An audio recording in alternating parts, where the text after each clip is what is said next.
Good afternoon. This is the Bar Torah for Pesach. My topic today is going to be for the first day of Shabbat, the first day of Pesach, which happens to be on Shabbat this year.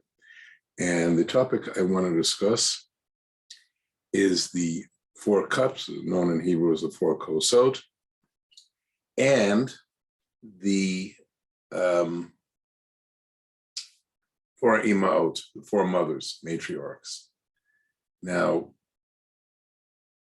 the question is, first of all, why is there a connection between the imaot and the kosot, the cups, 4 cups? Before we even get to that, there's a question of why 4 cups in the first place. And we only have it on the first night of Pesach, Seder night, or if you're in Chutz La'aretz, outside of Eretz Israel, 2 nights, the 2 Sedarim. And if one will deal with the 4 expressions of liberation, of Geula, that are expressed in Shmos, Sefer Shmos, chapter 6, verses 6 and 7. However, as I will get back to shortly, there is a 5th expression of liberation. And the question is, why don't we have a cup for that? Or do we? Now, in Midrash Rabbah of Parshas Beshalach, it explains that the 4 cups symbolize the 4 imas.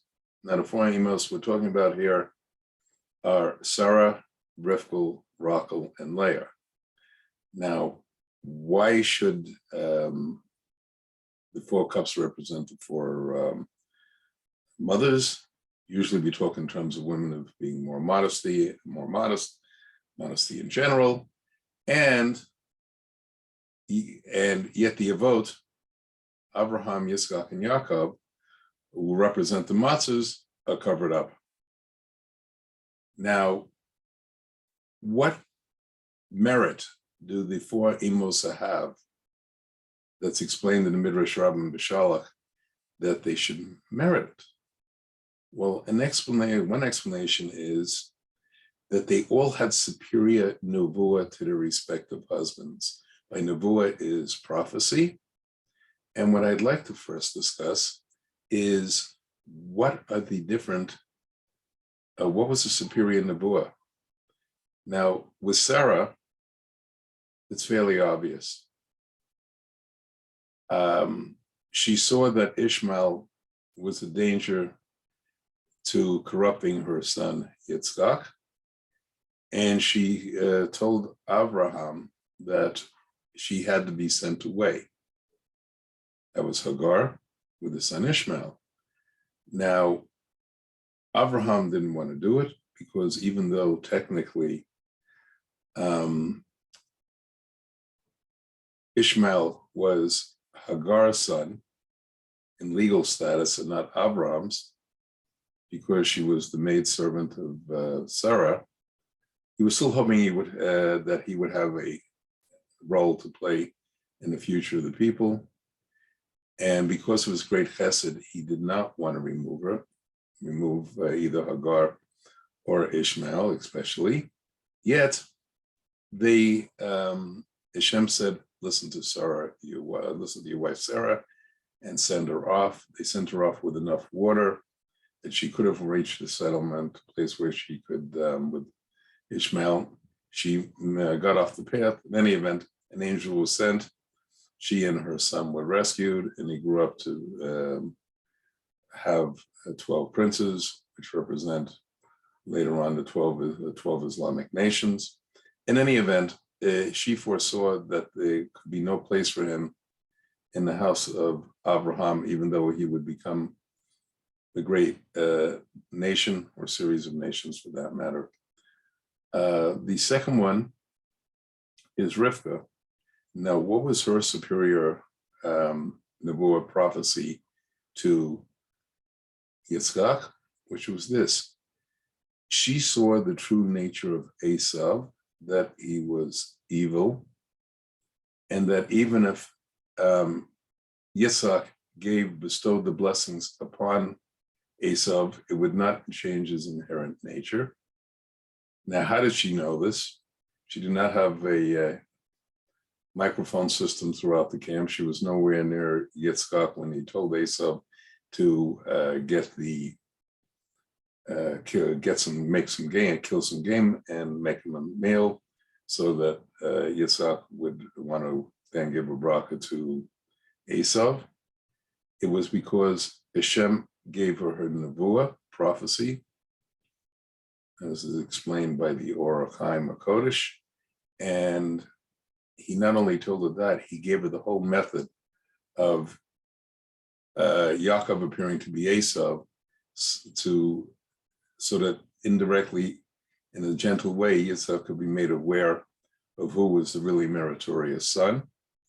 And as we see, it was not trickery at the end, because without going into the text, which is beyond the scope of this Devar Torah, it was definitely all given. The whole plan was set out by God through Rivka. One example was the timing was incredible, because as soon as Yaakov left getting the blessings, only then was Esau ready to come into the tent and give to get a blessing. If it had been 1 minute different, the whole thing would not have worked. So that was obviously very precise planning by Hashem. Now, Rachel is the next of the 4 Yemot. And the question is, what superior nevuah did she have? Now, Lavan wanted to change the place of the 2 sisters. In other words, substitute Leah for Rachel, even though Yaakov had worked for her 7 years. Now, one of the traditional reasons that given of why what happened that night is that Rachel gave the signals, the hand signals that are developed by Yaakov and Rachel, so that it couldn't switch be made, to Leah, her sister. Now, on a surface level, one level, she didn't want her sister embarrassed, and therefore she gave the signals to Leah, and it wasn't realized until the next morning who it really was. Now,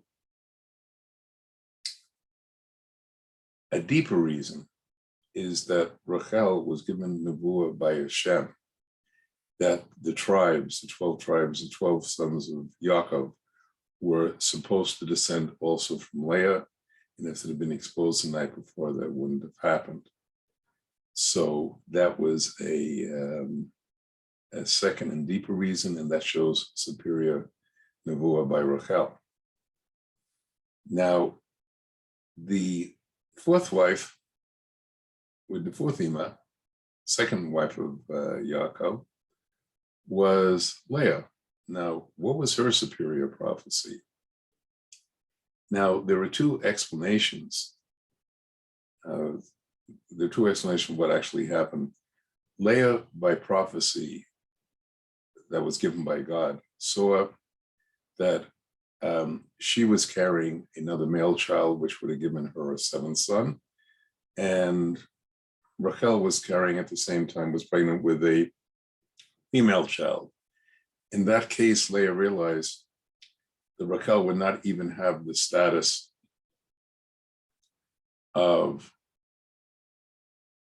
a shifka, because each one of the shifkas, each one of the maidservants, Bilhah and Zilpah, had already had 2 sons by Yaakov. So she then prayed, and even though it was past the 40th day of the pregnancies, when the gender could not normally be changed, 1 or 2 things happened, according to Gemara in Nida 31b. One is that she prayed, and the gender of the baby switched. so that the girl that was carried by Rachel became Yosef, and the girl and the boy that was carried by Leah became Dinah. And except an even more amazing version that's brought down is that the babies actually switched wombs, and for the rest of the pregnancy, the babies were effectively the first examples of surrogate motherhood. Either way, it showed superior knowledge by Leah. Yaakov didn't foresee any of this. Now, the second question I have here is there is a machloket in the Gemara that says, asks how many cups should be at the Seder. It's a Gemara in Pesachim 118a, which asks the following question. Since there were 5 expressions of liberation, I've already quoted instead of the 4, that's the case, why isn't there a 5th cup? Now, according to most authorities, we only have the 4 cups, halakhically. However, there's a 5th cup put on the table. Now, that cup is called Kos Eliyahu, the cup of Eliyahu, the prophet. Now, it's a question of, according to one opinion, the Maharal of Prague being the most significant, one should actually have a 5th cup and should drink from the 5th cup. And therefore, if that's the case, the question is, who would a 5th ima be? The Midrash Rabbim B'Shalach does not speak about that. And the question is, who could the ima be? Who could the 5th mother be? And even according to the opinion that says you only have 4 cups, it's agreed that it's not really kosher for Eliyahu.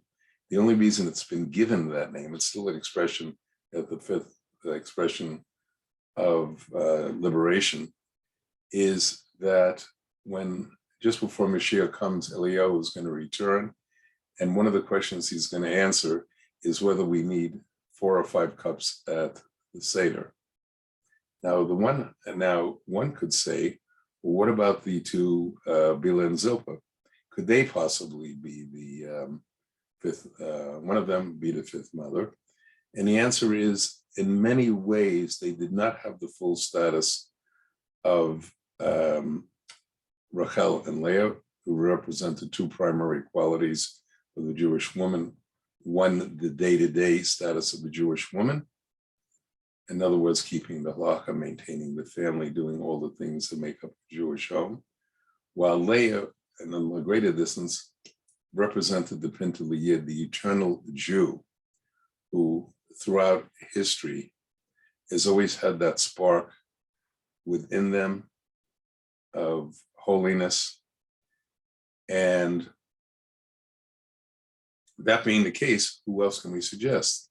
And I would like to suggest that the 5th ima involved here is Ruth. And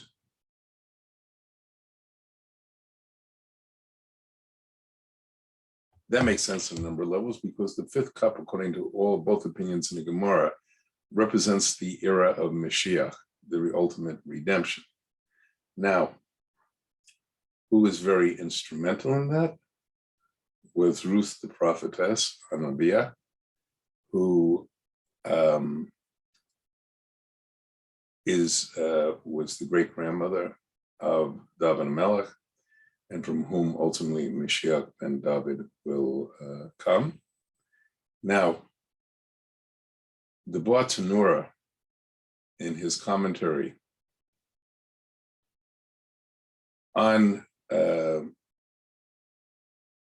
Megillus Ruth, refers to her as a mother of Israel, which is a very good basis. In addition to that, right in the text of Megillus Ruth, when she is about to marry Boaz and be redeemed by Boaz, one of the Shoftim judges, people assembled to see this wedding say, "May you be like Rachel and Leah." Why Rachel and Leah? Because at that time, they provided the primary tribes, and from them descend both the Mashiachs. There's a Mashiach ben Ephraim, also known as Mashiach ben Yosef, who is a descendant of Yosef, whose mother was Rachel. And from Leah came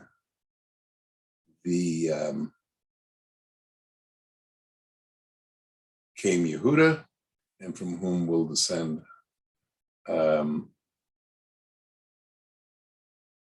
Melech, and ultimately Mashiach ben David. The two Mashiachs briefly, I'll be speaking about this more in another, the Torah, but the two together are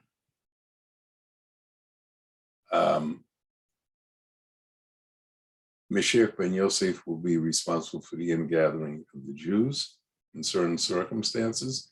Mashiach ben David will then do battle with the nations and will have at which time they'll abandon their false ideas.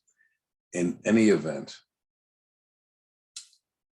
as we are enjoying the Seder, we should keep all of these concepts in mind and realize what an incredible special day, or night actually in this case, Pesach is, and the Seder.